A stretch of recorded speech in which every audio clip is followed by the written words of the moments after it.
Five, four, three, two, one, zero.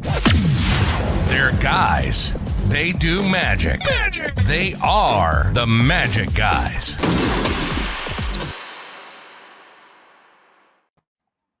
Yo, yo, yo, yo, yo, ladies and gentlemen, welcome to episode 168 of the Magic Guys, where we discuss the magic life and have amazing guests on like today. But to my left, I have Nick K. Welcome to the show, friends. Oh yeah, down below we got Doug Conn. Word. And this is an exciting episode. This is good stuff. But Nick, how are you doing today, my friend? Dude, I could not be more excited about our guest today. It's been a great week, and it's going to be a great show. I believe you. I believe you. And everyone in the chat knows what's up as well. We got Tim literally saying, what's up? We got Gary, Ed. He's like, come on, guys. Scotty P usually is at work. So, or maybe he's at work and he's just, he's like, this is the kind of episode you miss work for. No doubt about it. Exactly. And Patrick Shawa, all the OGs of the Magic Guys universe are turning up for today, and I can see why. Tim's saying that there's that cool shirt again. We're going to talk. Oh yeah, we'll talk more about that when we can release them. But all right. Hell yeah! But look, we're here for a good reason. And Nick, this is actually a personal friend of yours, right? Absolutely. I had the pleasure of meeting our guest today at Magic Live, and of all the amazing things that I was privy to, hanging out with all these amazing magicians, seeing the most wonderful shows at Magic Live in Vegas, out of all the things, the best thing about Magic Live for me was sitting opposite our guest. So friends, please join me in welcoming the amazing Mr. Nicholas Lawrence.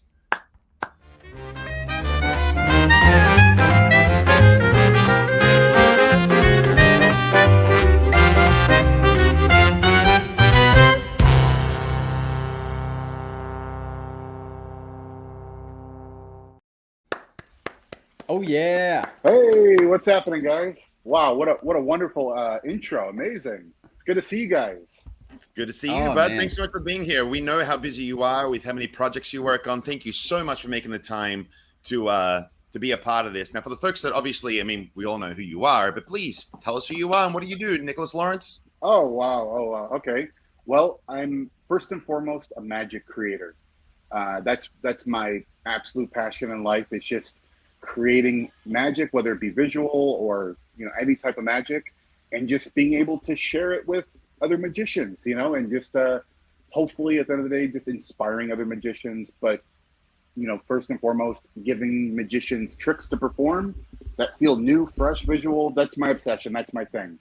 So yeah, I could say a lot more, but I think we'll discover more about me throughout the show. So no, that's right, and thank you for doing that, by the way. Yeah, thank you totally. For creating such wonderful things. I think everyone here in the chat, has a little bit of Nicholas Lawrence in their magic arsenal. That's for sure. You've been creating for a while, right, Nick? Like you've been putting products in the magic over for how long? So it's wild. It's actually in October on Halloween will actually be my 10-year anniversary of putting out my very first trick. But I've been creating magic for 20, 22 years, something like that, because I got into creating very young. Because I went to the library and would get magic books there and stuff like that, or see magic on TV and try to emulate what I've seen. But I felt like it was like a necessity for me to start creating young, because I wanted to do more exciting things that I saw like people like David Blaine doing on TV. I've been creating for quite some time. Well, of this creativity, Nick, there is so much out there. It's hard. Kids who do start creating at a very magic age tend to just stick to one discipline, like doing cards or doing coins. But the stuff that you do is so cleverly organic, and you'll do tricks with rings in a way that's never been done before, things with Sharpies, things with all manner of like day-to-day carry. What inspired you to say, I'm going to create things in this way? What was that motivation? I think it's a little bit of two things. So, if you look at my body work, a lot of it is, I would say a higher percentage might be cards, but there is sprinkled in these little organic things.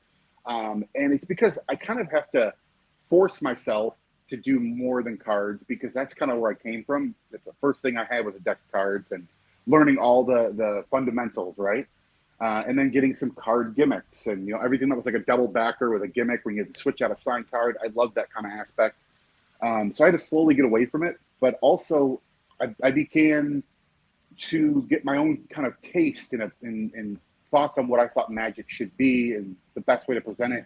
And I do believe the best kind of magic is things with just ordinary objects, your ring, your watch, you know, a pen, a pen. But, you know, there are things like a deck of cards that are very hard to get away from, you know. I love playing cards. But yeah, I think it's just discovering what you love. And for me, I love organic objects. And I don't go beyond anything more traditional than a deck of cards. Like no rings, cups and balls, not really my style, you know.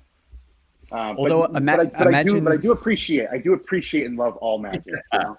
Imagine if Nicholas was sat down in a room with cups and balls, and you were like, okay, make some hypervisual stuff with this. I bet you could come up with something pretty nuts. Oh, certainly. Yeah, I've even had come up with different ideas and new methods and things for cups and balls.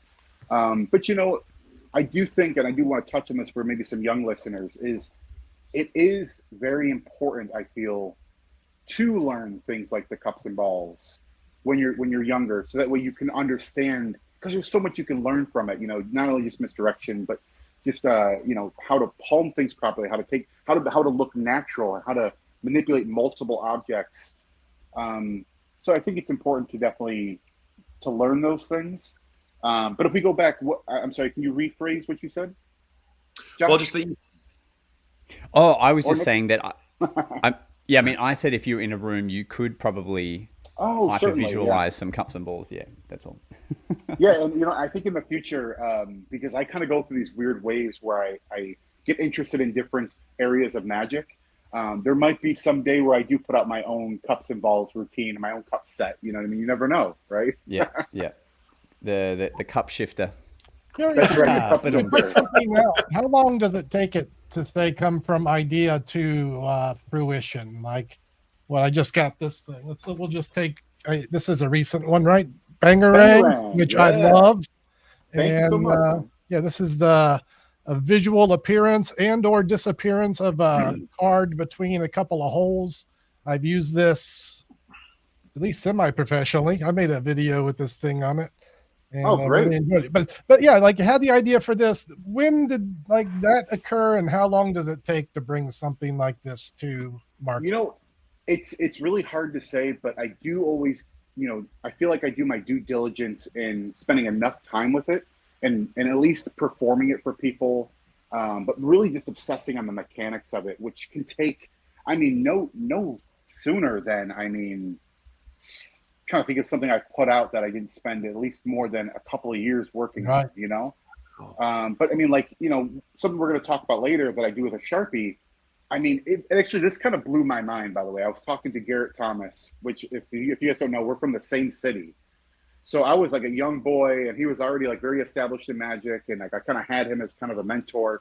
But he reminded me that I actually gave him this gimmick, this Sharpie gimmick 20 years ago. No way.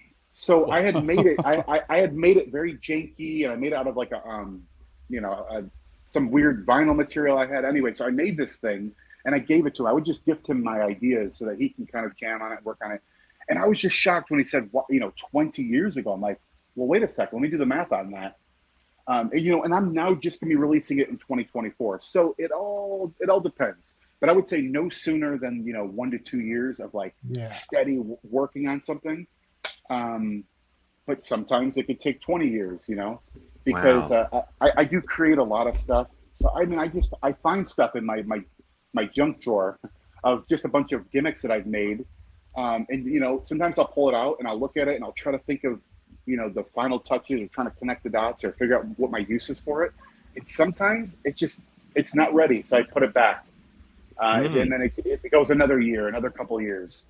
But yeah, so it all depends. As it should be. I hypothesize we have too many products rushed to market in this day and age. Yes, it's nice to hear a creator talk about, it takes years. What about when you like, what's the word? When you showcase something you're working on that's not out yet as a product, like I remember your invisible card, like where you Right, the just vanity card. Yeah, yeah, Oh, yeah. sorry, maybe that's the right word.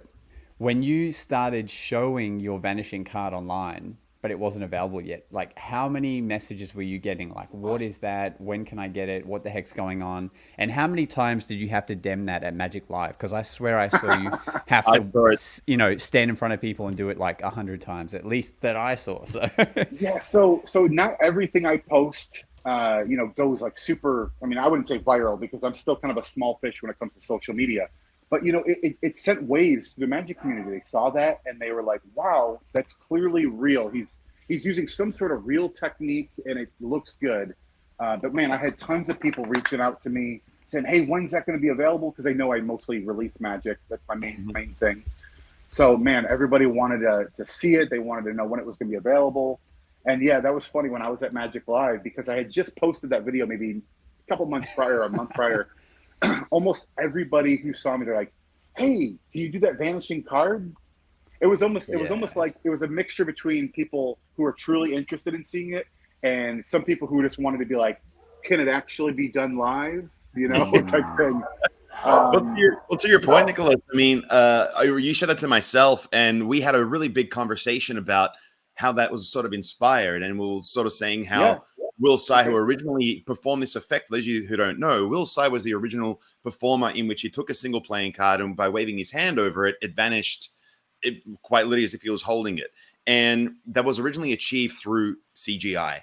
And it influenced you to do it in a very, very real way. And we had a very interesting conversation about that. Would you kindly share your sort of thoughts on that process where Yeah. we go CGI versus real magic? Yeah, definitely. So you're spot on. The first time I ever seen that, and for listeners, just to really touch on it, it's not just vanishing a card. It was like how Josh mentioned.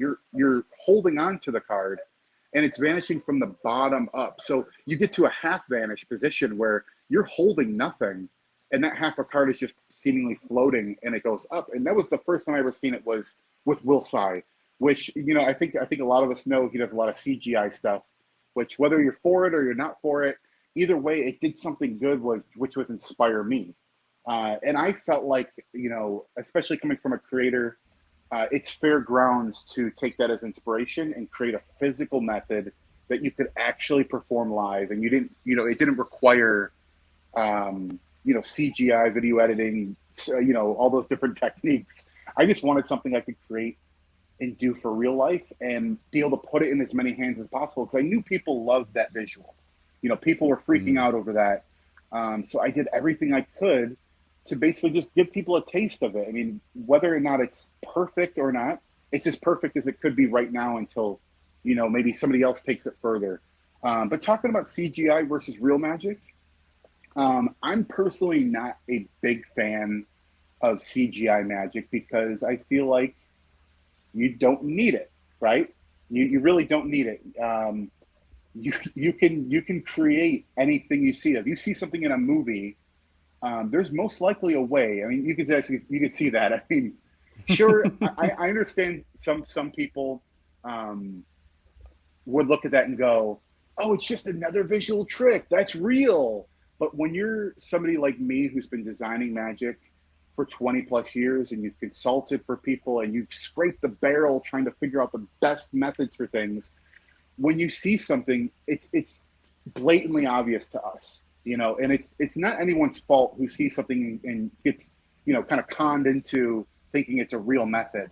And that's okay. But so for me, just kind of going back to, the difference is I'm not a big fan of it. I don't think it's great for Magic. It does have its okay moments where it can inspire people, but I think we can just get that from movies. I don't think we need, Magic creators and performers using CGI. I think it actually isn't a good look. And especially think about it like this. Let's say you perform something with CGI on your social media, and then you get hired for an event, and that was one of the tricks that really stood out, and everybody wants to see it, and then you do a Tenkai vanish. Well, it's not the same thing, and it's not going to have the same impact. And overall, it's not going to please, it's not going to please your audience. They want to see what you did. I think it just kind of holds us back. But yeah, I mean that's literally a physical gimmick that you can hold. And that's And insane. actually- Like And that just looks so good. That looks Like, exactly like yeah. the CGI vanish.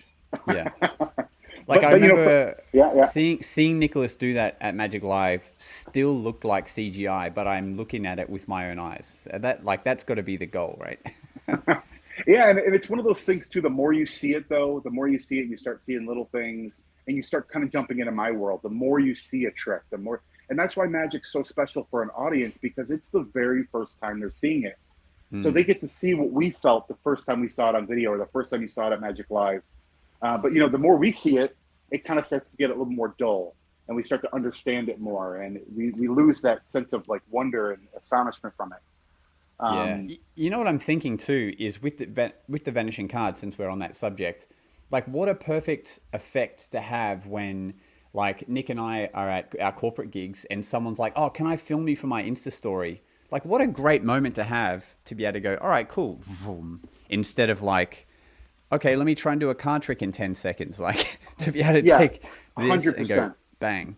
And the other thing Yeah. is, you created the effect, but how do you feel seeing the world performing your effects? Like, do you sometimes watch some and like you're like, oh, you clearly bought this and didn't learn how to use it, or you're like, oh, that's really clever, or like, how does it feel watching Nicholas Lawrence effects performed by other people? Yeah, I mean, The laugh says it all. well, you know, it's just a part of the job. It's like you're not selling magic to, you know, not everybody's a professional magician who's buying these things. Not everybody understands, you know, or respects magic as much as you do, right? Or maybe they're not all at the same skill level. So, yeah, I mean, I see a lot of performances, and I'm like, oh God, why don't you just re-record it? It's just a recording. You can just re-record it and do it perfect. And then, you know, sometimes there's like a little flash that only I would notice, and I'm like, oh, that's fine. Nobody would ever notice that. But yeah, sometimes people just butcher it, and you know what? I would say maybe a good, you know, 30% of the time, people do a great job, and it feels really nice. It feels really nice to see people, you know, taking something that just came from my head that I made physical, you know, made it into a product, and then, you know, got it out there, and people are actually not only interested, but they're spending time practicing, and then they made a video, and yeah, you know, it feels great. It feels great. So, but yeah, I love it. I love it. We have a question here from Scotty P, which says, how do gimmicks go from prototype on your shelf to mass production? Do you sell the idea or manage the manufacture stages? Right. So if you're just getting into creating, let's touch on this real quick. You would probably just, if you believe in it and if you enjoy it and you have a working prototype that you're actually able to get experience with performing it, your next step would be to take it to, like, you know, Penguin Magic, Vanishing Ink, people like that. And they're going to do all the developing, right? And then you guys are going to go back and forth until you're both happy with a final prototype. Now, if you're doing what I'm doing now, it's a lot of fucking work. Sorry. No, you can give him the truth. Yeah. Yeah, man, it's so much work. Not only do you have to streamline the gimmick to find the right materials, make sure they're thin enough, thick enough, you know, find the right size magnets. What if it's like, you know, maybe it's not magnet to magnet connection, it's magnet to shim. Well, you got to find the right thicknesses, the right magnetic strength, the right plastic materials. It's so much work. It's actually crazy. And especially when you've got higher standards, you don't want to just settle with something that just works. You want to make sure it has those little finer touches, so that way it really takes it like as far as it can go. So once it gets in someone else's hands, they're not limited by like how close they can perform it. You know, they can perform it anywhere and they can feel confident with it. But yeah, to answer that question, it's a lot of work, whether it be self-producing or in the hands of a magic company. It just takes time. And that's why when you see things taking, you know, like 3 years, I mean, there's something I'm putting out with Theory 11 that is, we're going on 3 years because they want to make sure it's absolutely perfect. And, you know, I don't blame them, you know, some things are really easy, by the way. Some things are super easy to produce, but some things, they just take years, and it takes blood, sweat, and years. Yeah. Yeah. When I open that box, you have like the instruction card that needs a design, the envelope needs a design, the box needs a design, and that's those are after all, the trick is yeah. manufactured. Like you And gotta, even in that regard, right? So it's like for me, I'm doing all that. I find joy in learning how to do graphic design, editing my trailers. But yeah, it's like, you know, for that, you either need to hire somebody off like Fiverr.com or something like that, or if you have a buddy who can design things, you can kind of just jam back and forth with that. But yeah, once you have a design, you have to now approach a manufacturing company, see what options they offer, and you know, get your packaging set. Now you need an instructional card, same company, but make sure you've got your graphic right, make sure the font's the right sizes. So it's like so many things you have to do if you want to do it right. But yeah, it's just endless. And if you're wearing all the hats like I am, it can be super stressful. But I mean, I feel more proud at the end of it that I'm doing it all myself.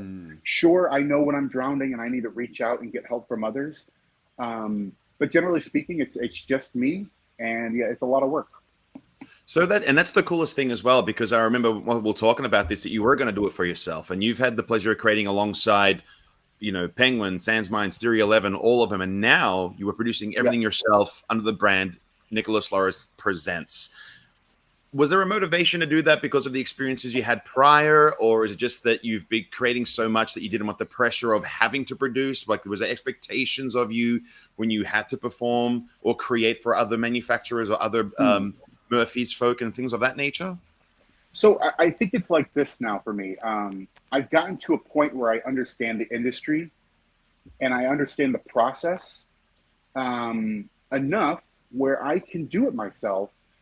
First and foremost, I know this might come to a shock for some people, but you know, it is my full-time job. It's how I make money, whether it be consulting or producing products. So in that regard, I have to do it myself because I'm making the most amount of money, right? It's an actual business. That's the next step. After you've released magic with all the other magic companies, which I feel like I've released something with everybody, it's kind of time to say, you know, okay, and not to mention I've started my own magic companies with friends. And, you know, that doesn't always work out as well. You know, sometimes it ends, you know, amicable, and sometimes it ends, you know, in the opposite direction. But either way, it's experience, and it's what pushed me towards just doing it myself. You need to do it yourself. That's the main goal. If you're a magic creator and you have the chops to not only create good magic, but you feel like you can produce good magic, produce magic in general, you got to do it yourself. That's the end goal. Are people submitting things to you, like in these collaborations you have with your friends? Are they going, hey, man, this is my trick, but I want to release it through you? Like, are you open to things like that? I'm not. I wouldn't say I'm open to it quite yet. I mean, you know, you got to be humble. You got to be realistic. I'm not at the point where I can, you know, put my magic creations aside and produce something of somebody else's quite yet. Mainly because I mean, I'm you know, I'm married. I've got 4 dogs. I'm having a house built. I'm doing a lot of things where like, I need as much income as I can. So right now I'm just, you know, just focusing on my own creations. But I do have some pretty cool stuff. I mean, just to mention, I got something with Garrett Thomas that I'm going to produce. I've got something with David Regal that I want to produce. Thankfully, they're very patient, and they're going to wait until I'm ready. But yeah, and I've also had numerous people reaching out, just submitting ideas and saying, "Hey, what do you think about this? Do you want to produce it?" And that's great. I think it's great. But I always just let them know, hey, I'm not really ready right now. But, you know, in a few years, reach back. If you have something new or if you still have that idea, I'd love to take a look at it, you know. Yeah, wow. And what about so you're creating these effects, and what a fortunate position to be in. Like, I've just got so many of my own ideas. I don't have time to produce other people's ideas. Like, that's great.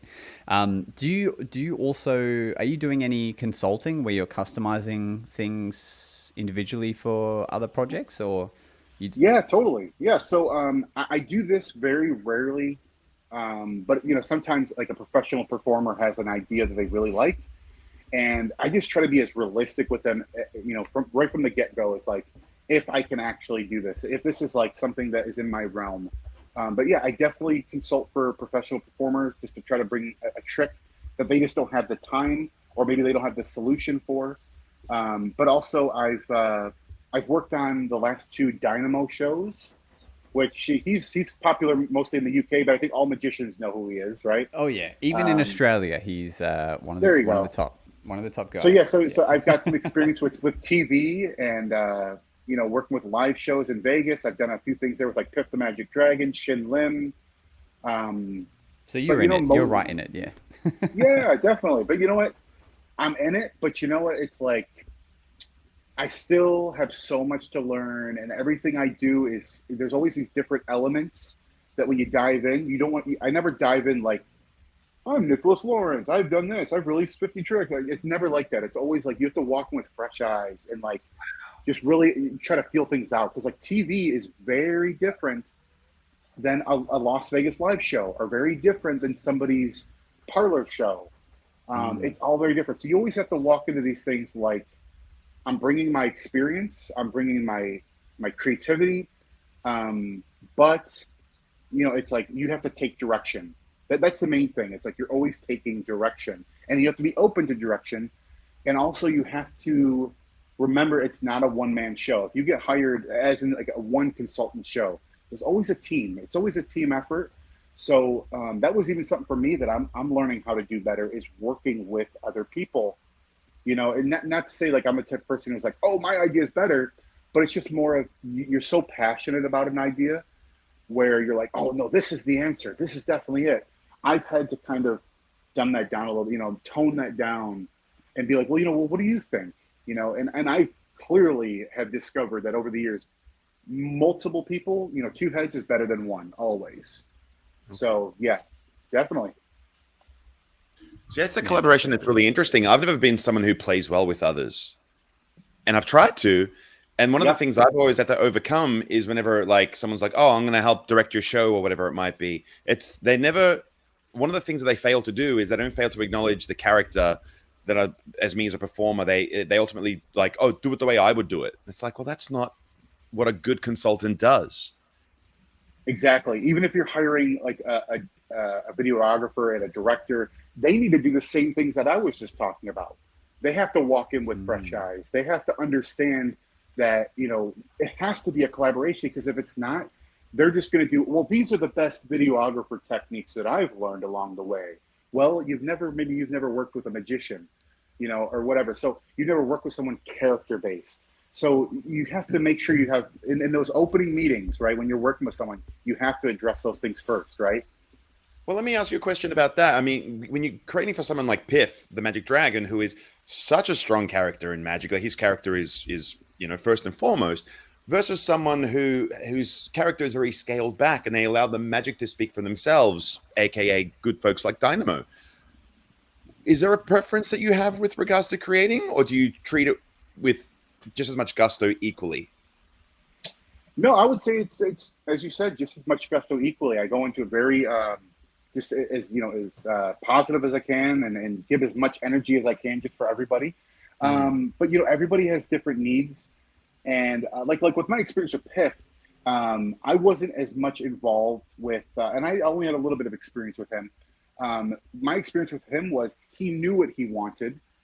He needed a prop, and I knew how to build it, and that was it. You know, it's like things like that, where some of the other guys were more on the creative spectrum. Were like, you know, oh, I just don't know what to do at this moment in my show, or so like with Piff, it was just he needed a prop, and he needed it to work a certain way, and maybe he had tried it different ways and it wasn't working well, and it just so happened I had the answer, right, and was able to make it. Where, you know, maybe with Dynamo, I have to actually get like more creative, and I have to actually really understand who the performer is as a person, as a character, because I'm not just going to pitch this trick or that trick or this just because they're good tricks. No, it might be a good method, but I need to hand select certain tricks that are going to work for his character, right? Or I can say, well, you know, like say double cross. Double cross is a great trick. It gets great reactions. It's a beautiful effect. But you know what? You don't perform with Sharpies. So how could we do this trick that's more suiting to you, right? And you always got to speak up, because at the end of the day, you're a part of something and you want it to be the best it can be.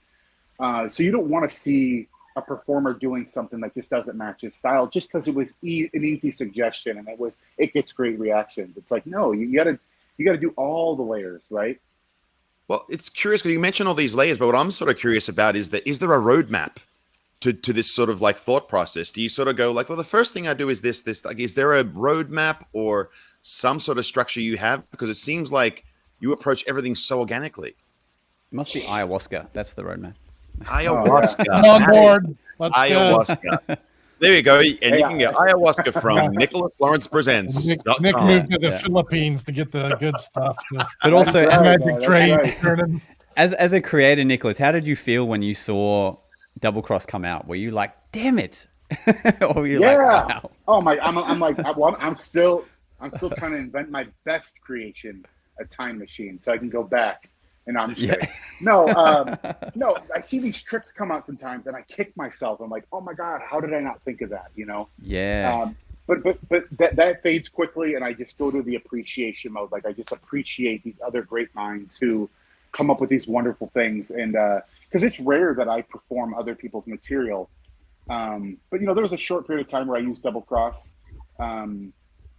But I see these things come out, and I kick myself at first, but then it just goes to like, okay, that's amazing. I'm going to use that for a little bit. I'm going to get some inspiration from it, you know, for sure. Yeah. I've got an inquiry when it comes to putting things out and creating magic in general. And I'm asking this on behalf of all the young minds that ask me about putting stuff out. Like, is this a reasonable approach for a developing magician to put their focus on?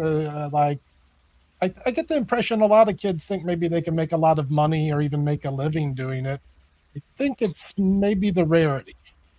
It's definitely rare that you can make a living on just creating magic, because I think the obvious is most people can't create enough.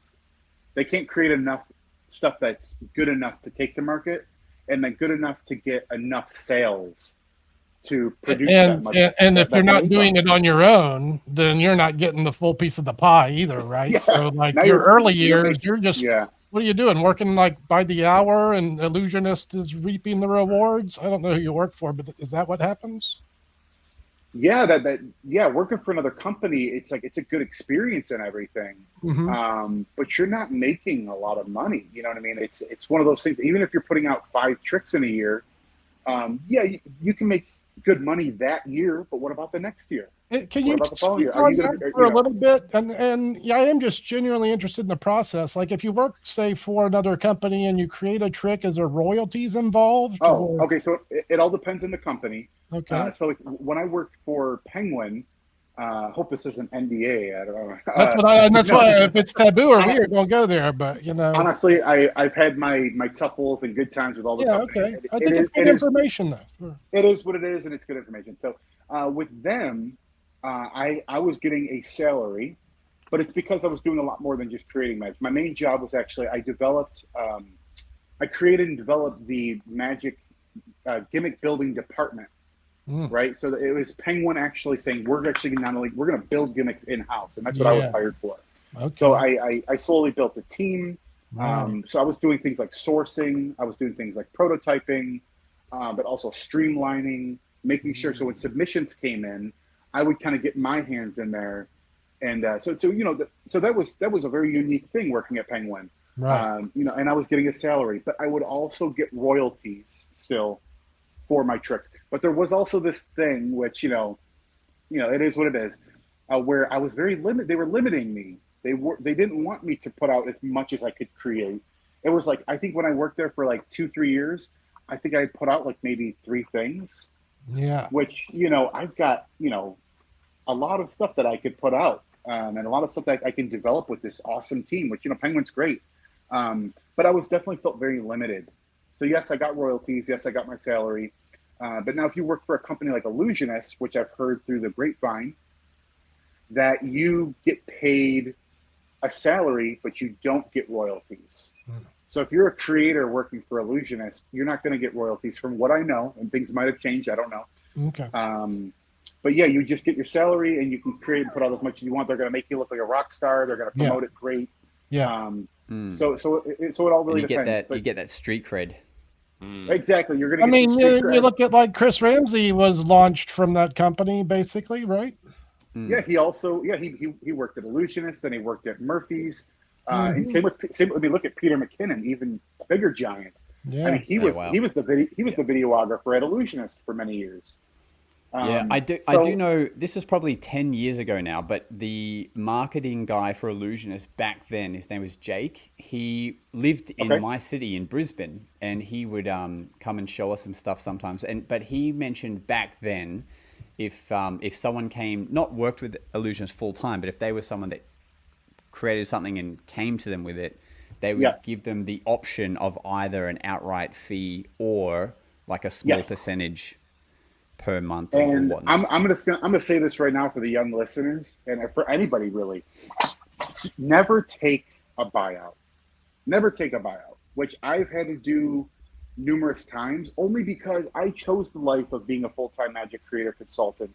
And there's been a lot of ups and downs where I needed some quick cash, maybe for a down payment on a car or something like that. And I'm like, you know what? I've got a lot of ideas. I can do this, but I'm told it's going to hurt later. So my advice is never take a buyout unless you absolutely need to. Always look forward to those royalties.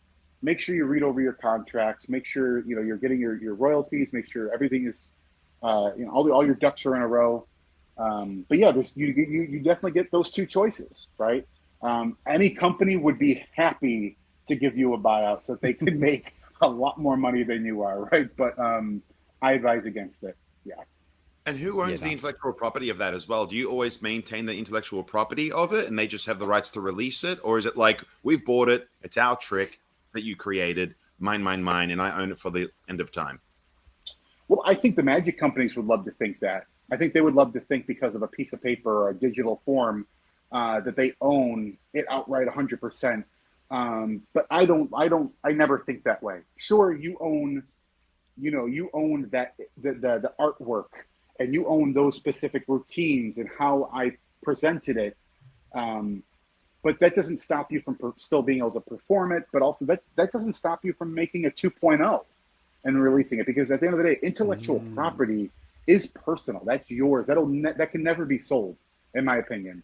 Especially in a niche market like magic. Like, it's not like we're going to go to court and you know what I mean, like, and then things are you're going to get sued or something for putting out a 2.0 version of a trick. No. And I as long as you're not taking a trick that you put out with someone and then taking it to another company or taking it and reproducing it in your company, that's it's just ethics, right? It's just respect. You got to be respectful to these companies. But yeah, I feel like you always own it.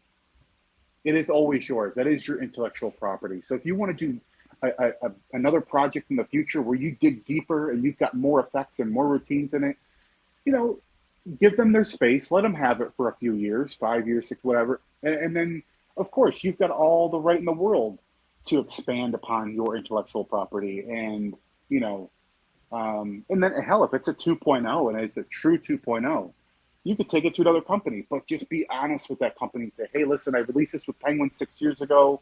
As you can see with this version, it can do X, Y, and Z, and it's a total improvement. What do you think? And then it's just up to them. It's up to them if they want to or not. But yeah, I think that answers your question. Yeah. Now, look, we've talked about a lot of creating and a lot of things you've done in the past. You have an effect you've been tempting the whole magic industry with that's not out yet. Is there anything you can tell the viewers about it, or what to expect, or when they can get it, or what can you tell us about this new piece of Nicholas Lawrence magic coming out? So with every new trick that I come up with, and I will get to that, but it's always, I get this question, what's your favorite trick you've ever released? Well, my favorite trick I've ever released is the one I'm currently working on, right? It's the one I just recently released. So right now it's Bangarang, because that was my most recent thing. I love Bangarang because I put my heart and soul in it, but not only that, but I put so much current attention into it that you fall in love with it, and you find all these things that you just appreciate so much. Yeah, and then right now it's fading into Sharpshifter, which visual viewers, you guys could see that. Oh, my bad. Yep, and this is going to be coming out here in mid-May, mid to late May. This will be fully ready to go. And this is my current favorite thing. And yeah, so it's called Sharpshifter. It's a utility gimmick, and it's a true utility gimmick, meaning you can do tons of different routines. So right now I'm at about 16 ideas, not fully fledged out routines. Not all of them are. Some of them are just quick ideas to get your gears turning and say, hey, I like that. Like one of them is a weird one. I don't want to talk too much about it, but like where like you can have something written on your tongue, like you actually write something on your tongue, which is kind of like geek magic. But it's like, it's not a fully fledged routine. Some might consider it is because it's very simple, but I look at it as just an idea. But man, there's just so much you can do with this thing. Without saying too much, it's like a thumb tip. It just has so many applications. That's what this is, but like with a Sharpie. So not only are you going to learn a bunch of stuff from me and how I've used it over the years, but I can just imagine what other people, especially performers, are going to say, oh wow, this is going to be perfect for this, or I can do this with that. I'm super excited about it. And if you guys have any questions about that in particular, I can only say so much. We got to see a couple of those ideas before. You were showing off some of the things you could do with this. We got the sneak peek, and I hypothesize this is going to be a smash hit. I mean, so many magicians use Sharpies, and the visuals you were showing us with this gimmick are mind-blowing. And then the minimalism things you were explaining. Right. Yeah. So that's a big thing, is not only can it do visual magic, but it can do mentalism. It can also do magic that you don't see, right? It's not just visual magic, not just mentalism, but it's like this whole mashup of, it is a genuine tool for magic, right? So and it's like and I don't know what I'm allowed to, I'm going to try and say this without saying anything, but like the other crazy thing is, like, you could walk into an office and then hand you a Sharpie, and you could go into all this crazy visual stuff with seemingly their Sharpie and give it back to them. And like, that's what you can do with this gimmick, is like, you could not only visual, but sensory. Stuff. You could do stuff with smell. Yes. Yeah. And visual, again, auditory, sensory.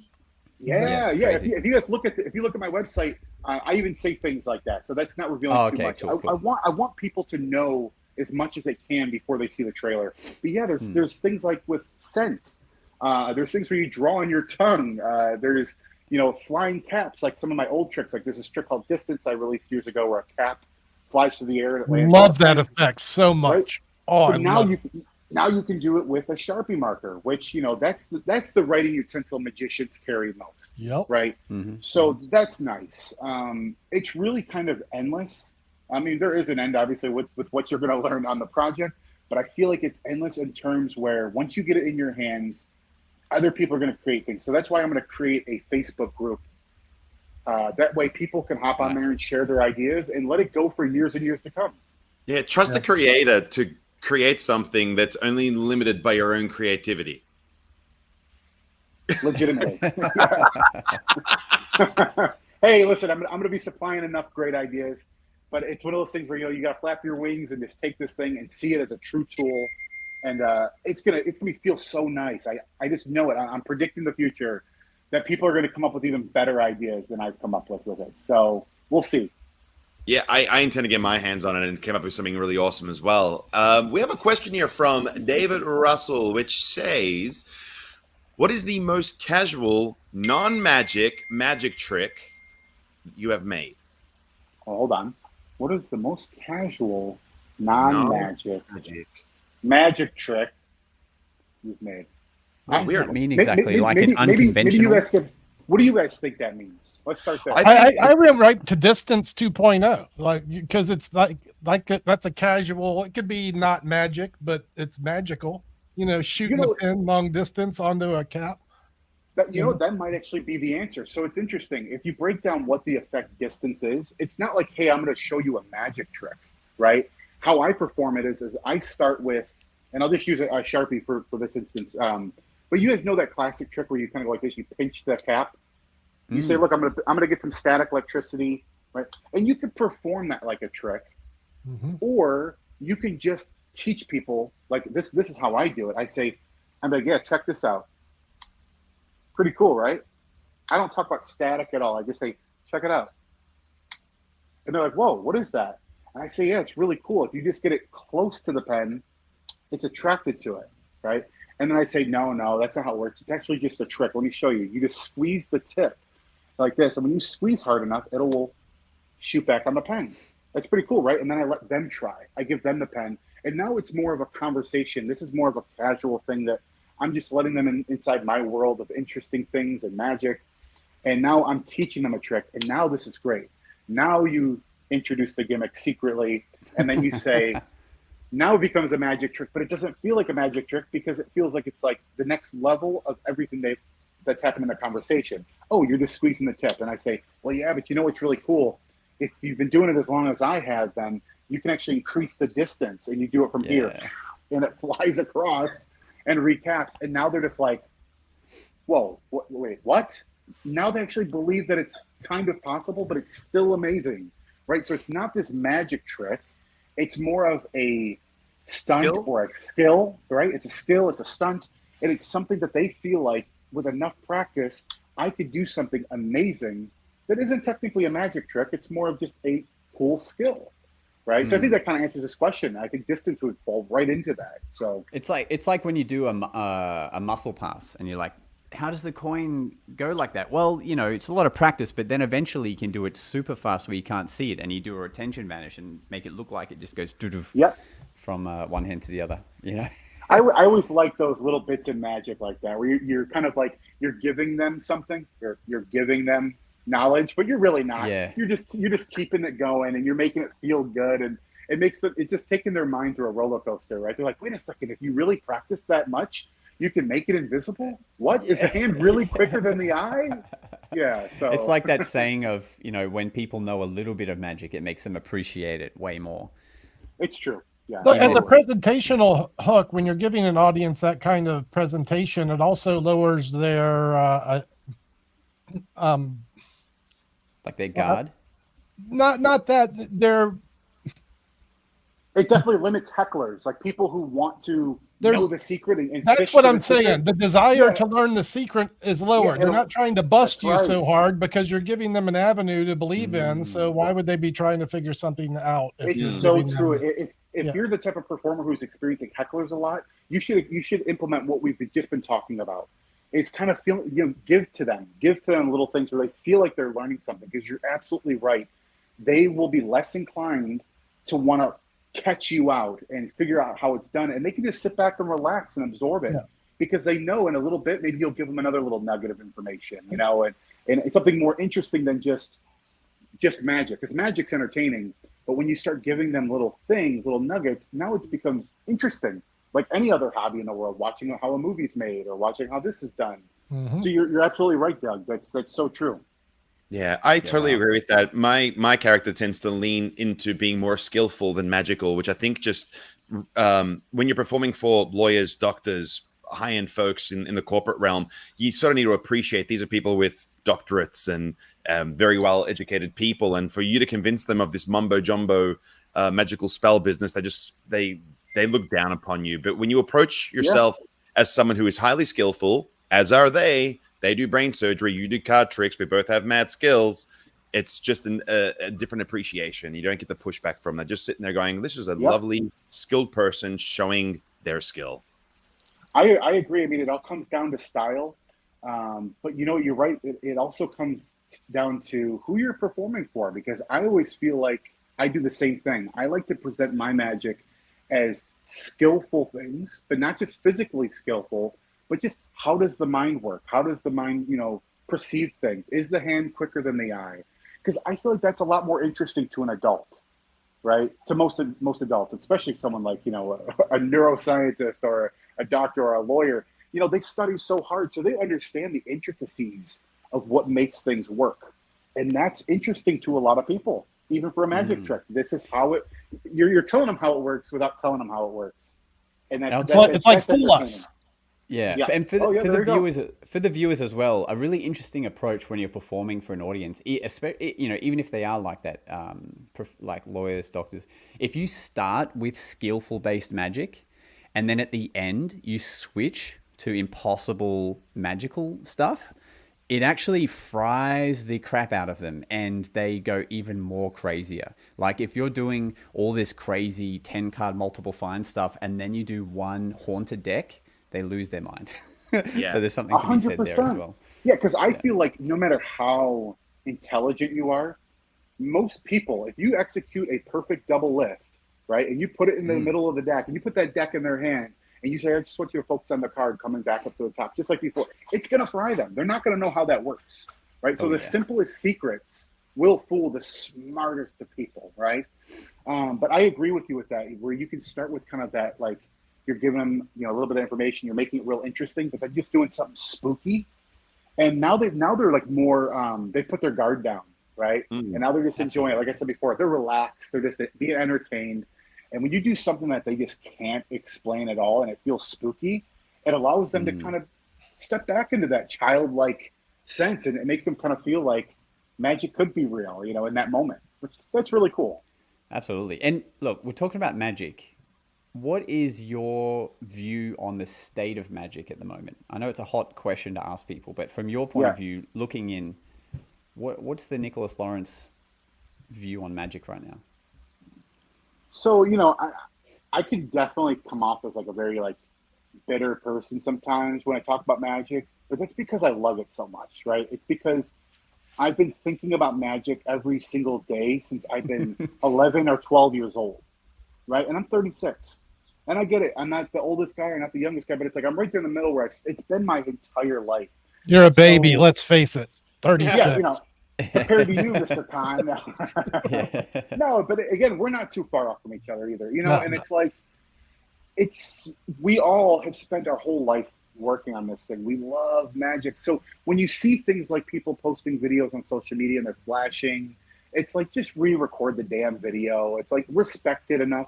So I think right now there's not enough people who take it serious. I think there's more people who are just looking at it like a quick fun hobby, a quick way to get likes and comments and stuff. And listen, I'm not dogging people that do social media stuff. Obviously, Doug, you're very successful with your social media, but you do it right. I think you do it right from what I've observed. Where there's a lot of people who are just not doing it right, and they're just exposing magic to expose magic, or they're just performing really, really poorly well done, you know, magic. Like, they're just not performing it well. They're flashing, or they're just not putting enough into it. And it's like, I don't know. I just feel like there's a lack of respect for magic coming from a huge percentage of magicians, which, if you guys don't know, most people who buy magic tricks are hobbyists. It's not professional performers, right? You guys are like maybe 20%, maybe less, maybe 10% of the actual, you know, industry, the whole community. Probably less if you're talking about the pros, because pros don't buy new stuff. They're just like, I got my act. I don't need your trick. Yeah, right? yeah, and it's even less if it's the ones I like, you know. You know, but really though, I mean, it's like the ones that I truly value, all of us we truly value and appreciate. It's even lower. It's like 1%, 2% of the whole community. For the record, I'm licking my chops at every Nicholas Lawrence release. I'm prepping for the Hornet. The Hornet, I that's been my to-do list to get for a while for an idea I have, and I'm so going to grab the Hornet.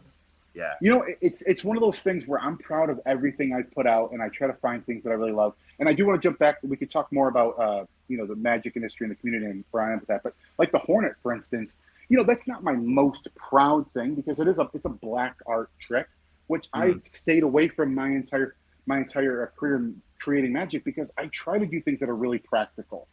You know, that's my goal. My goal is not to create magic that looks really good and it can only be done on social media. No, that would be terrible. I aim to create magic that I can actually perform and make myself look good, and also share with people what magic's supposed to look like, and give them a sense of, you know, astonishment, something new and unforgettable, right? But yeah, the Hornet is cool. It's just a black art thing, but I feel like how it works and how it's taught, you'll be able to understand it fully, and it might inspire some people. But yeah, that's why I think I even say right in the ad copy, it can't be performed in most environments. And but yeah, kind of going back to, you know, my thoughts on magic right now is, I think it's good and bad, right? I think we're constantly growing, we're constantly evolving and learning what's good and what's bad and what to do, what not to do. And there's a lot of us who take it seriously, but I think there's a lot of people who are just they're kind of whoring it out, you know, where that's one of my biggest things right now. I'm just so aggravated with how many people are revealing magic especially current great secrets. I don't think that they should just be revealed. I think, yeah, sure, you can.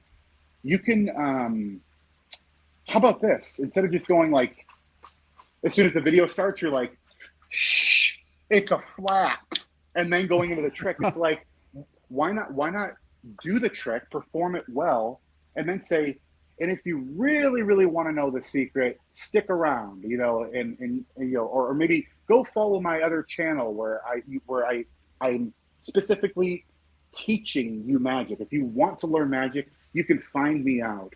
Not just going like showing how it works. This is where I decided the line was on social media, short form in particular for public viewing, is that if I am giving information online and want to let people know it's out there, that I let them know it's out there and not give it to them right in front of their face if they're not expecting it, right? So if you like that trick, I teach magic at YouTube DougCon, and I'll see you there.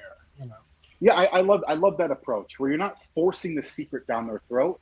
You're putting it out in the open, because listen, magic isn't, yes, it's guarded, yes, it's protected, but people have the right to learn magic. If you're interested in the videos, and most people who just want to know the secret aren't actually going to go to your YouTube channel and go learn it. Only the people who are like, what, I've always wanted to learn some magic, or my Uncle Tom taught me a trick, and I think I'm ready for my second one. I've obviously found DougCon for a reason. Let me go learn some more magic. Right. Yeah. So I'm not against exposing. There's a difference between exposing and teaching, I think. But yeah, I just hate the whole, like, you're just exposing tricks and it's clearly just for views and comments. It's like, if you're passionate about teaching, you're passionate about magic, that's a different story. But if you're just, and especially when you're taking tricks that just came out in the last, 5, 10, 15 years, and you're just like, or a week ago, terrible. Like Hanson Chin's Crazy Sam's Mind, they had that thing exposed within a couple weeks, and I was just about to say that. Like, that thing was literally sitting in my cart. I'm putting together a couple ideas for the magic challenges I'll be doing on my socials, and I was like, I could use that for this idea that I've been challenged for, and it was sitting in my cart as I'm compiling everything, and then like the very next day, some guy exposed the entire thing, and I was just like, and now I don't know at all, because it has been exposed, and it's kind of that, and it's upsetting because like there's tricks in themselves, but like that's why as a professional, like we made mention earlier, utilities are where it's at, because utilities, you're only limited by your own creativity, so you can use someone's utility to create your own magic effect, but and even if it was exposed one way, it doesn't ruin it, right? You could still use it another way, and it's they're not going to be tipped. They're not going to see what you're doing or how you're doing it. But yeah, I totally agree. And there's also the notion that even though something can be exposed online, when you perform something well to a layman, they're not thinking of a backlog of stuff they've seen before. They're just seeing what's in front of them, and they're like, that's magic. Like, for example, I know it's a big deal when Scam School exposed the invisible deck. Like, magicians were like, what the hell? Why are you showing this on YouTube? But like, I can't tell you one person I've ever done that for that's gone, I've seen that on Scam School. I know how that works. It still fries the real world. And what I liked about that is it didn't actually affect one person in general. Like, it's not like the person who invented the invisible deck is still alive. You're still getting royalties from it, right? So it's like you're not destroying someone's livelihood, and there's just literally legitimately no way that it's actually affecting any performer, like any professional performer doing the invisible deck. What are the odds that somebody you're performing for has actually seen that exposure video or how that was done? It's like 0 to, it's not going to happen. It's not going to, and if it did, is it the worst thing in the world? Move on to the next trick. It's okay.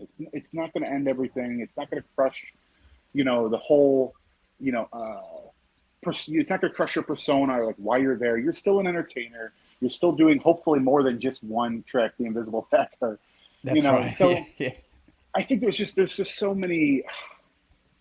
Yeah, there's just ultimately so much perform correctly. If we give them our plausible presentations and suspend their belief properly, they're not even going to be thinking about the method, and they're not going to remember they saw an expose or anything of that nature anyway. So possibly, I think that is true mostly. But I always put this toss this one in there. Everybody's different. Everybody's different. The entire world. True Musicians story. are different. You know, the people you're performing for are different. They have different experiences. That some you might be performing for an engineer. This guy might be just, you know, a freaking, you know, just some pothead or something. I don't know. Who does nothing but paint with their toes. I don't know. But everybody's different. Everybody's different. Everybody's going to see things differently. Some people aren't going to just get absorbed into the beautiful presentation and not think about the method. Some people are just going to obsess about it the whole time. There's nothing you can do to change that. True story. Right? Because everybody's different. So all we can do is just do our best, right? And it's like, yes, magic's being exposed currently a lot. But guess what? Just keep going. Just keep performing. There's nothing you can do about it. So just keep doing you. Just keep performing. And yes, of course, you know, in these magic groups, we can always speak our mind and say, hey, this is really upsetting. I wish it would stop. And that's okay. I think we should keep doing that so that the new people getting into magic are influenced by that. We do want to influence the younger generation to know what's right, what's wrong, and what are these bit of ethics that we have and that we hold, you know, dear. You know, there's a right and wrong way to do everything, and you know, you really shouldn't be just exposing secrets for fun. You know, but if you want to teach them and you want to get people interested in magic, I think that's also cool. So. Yeah, wow. And so, look, we're just going to have Nicholas back on because that hour has just gone so fast. No way! But Has it really been an hour? I can't believe that, man. I can't believe that. Where can do you have any appearances coming up this year? Are you at any conventions or anything like that? Not at the moment. Just not at the moment. busy in But the lab, just to touch the on that, creating lab. if you guys want to do a part 2, I'd be happy to do that because I feel like we've had a good time and there's so much more to talk about. So, but yeah, I love it. Well, that's great. What about Magic Live? Any Magic Live plans for you? Or So just- this just is my thing. So because I have my own Magic products, my goal is to be a dealer at Magic Live in Blackpool every year. The thing is, if you've never done it, it's kind of hard to get in. Right? Because they're fully booked. Right. They've already got all their dealers. So my goal is for 2025, I will hopefully be at Magic Live in Blackpool and be there annually. Every year, you'll see me there. I'll have my booth. I'll have my new tricks. But yeah, so as of yet, no plans, but that's my goal, right? That's awesome. Yeah. Nick, anything you want to add before we throw to the final word with Nicholas? I love you, Nicholas Lawrence. Thanks for being my friend. I love you too. Uh, No, and Yeah. you guys are all great. You guys have all been great, and I just loved just the questions, and just kind of just the vibe you guys got going on. I love it. So it's been a pleasure, really. No, thank you. Well, look, Nicholas Loris Presents. His link is in the description of wherever you're watching or listening to this. You can scope out all you. of his amazing products and things to come. Keep an eye out for Sharpshifter. We have our Magic Guys Discord. We'll post when Sharpshifter is out in there as well. But for now, we just want to thank Nicholas, and we're going to throw to the final word. So we give everyone the last say of the episode. And so we're going to do that right now. And here is Nicholas with the final word.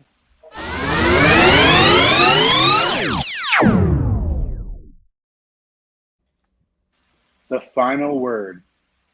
That's it. Word. No, really. Nothing's been planned here. But I think firstly, I just want to say, thank you guys for having me on. I hope the viewers really enjoyed everything that was talked about.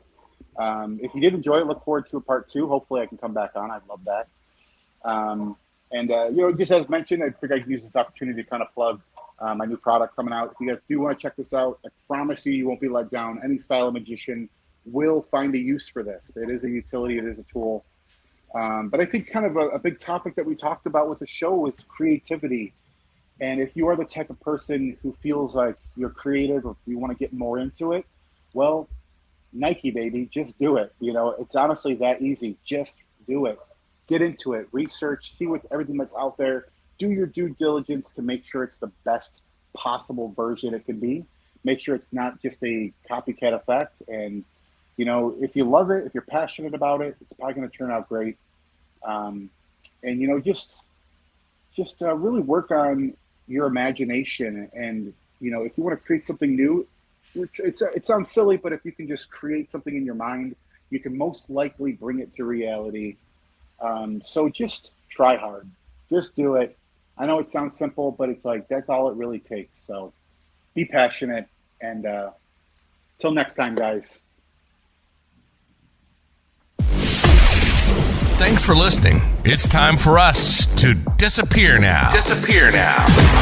But we'll see you again on the next episode of The Magic Guys.